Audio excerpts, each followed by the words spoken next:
오늘 우리에게 주시는 하나님의 말씀은 구약성경 이사야서 6장 4절에서 7절까지 말씀입니다. 4절에서 7절까지 말씀입니다. 함께 봉독합니다. 이같이 화답하는 자의 소리로 말미암아 문지방의 터가 요동하며 성전의 연기가 충만한지라. 그때 내가 말하되 화로다 나여 망하게 되었도다.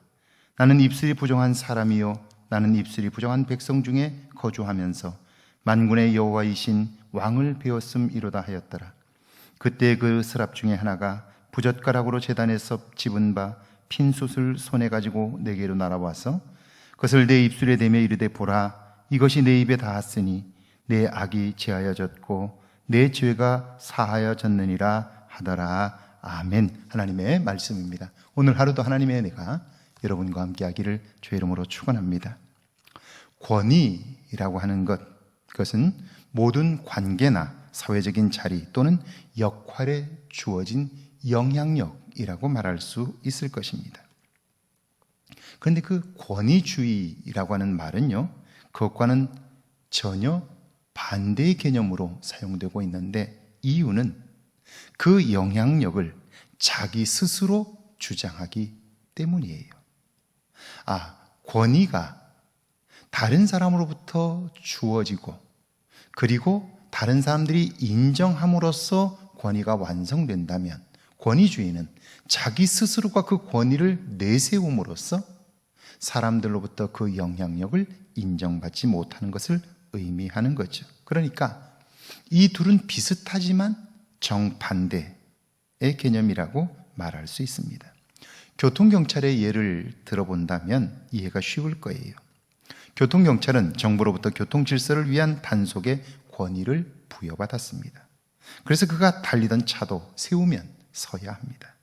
국민이 경찰의 권위에 순종하지 않는다면 사회질서는 엉망이 되기 때문이지요. 그런데 만약 그 경찰이 교통법규를 어긴 사람에게 법을 지키지 않았다고 구타를 하거나 강제로 가르치려 한다면 그의 권위는 남용되는 것이죠. 나는 경찰에게 그럴 만한 권한이 있다고 여긴다면 그는 권위주의에 빠진 거예요. 권위와 권위주의는 비슷한 것 같지만 전혀 다릅니다. 그러니까 권위를 가지고 있는 사람은 늘 자기 자신을 돌아보아야 하는 것이죠. 지금 이사야는 하나님이 계신 하늘 궁궐에서 벌어지는 장면을 보고 있습니다. 천사가 날며 찬양하고 상상할 수 없는 아름다움이 가득합니다. 4절 말씀이죠. 이같이 화답하는 자의 소리로 말미암아 문지방의 터가 요동하며 성전의 연기가 충만한지라. 그들의 찬양 소리가 얼마나 웅장한지 궁궐을 흔듭니다.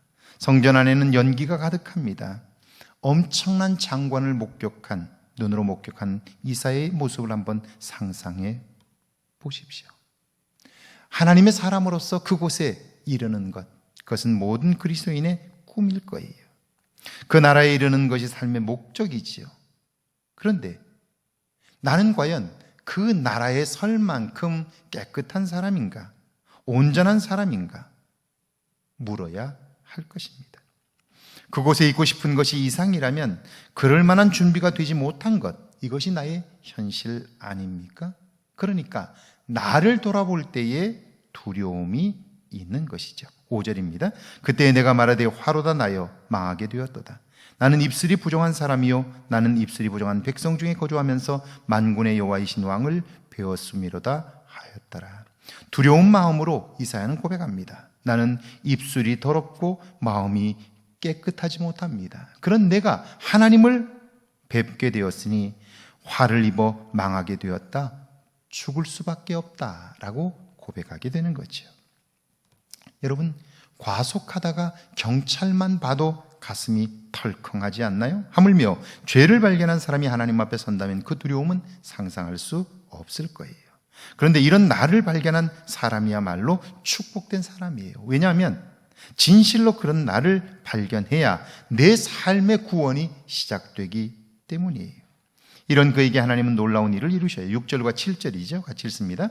그때 그 스랍 중에 하나가 부젓가락으로 제단에서 집은 바 핀숯을 손에 가지고 내게로 날아와서 그것을 내 입에 대며 이르되 보라, 이것이 내 입에 닿았으니 내 악이 제하여졌고 내 죄가 사하여졌느니라 하더라. 자기 자신을 발견하고 죄인됨을 고백하는 그에게 하나님은 용서를 선언하시죠.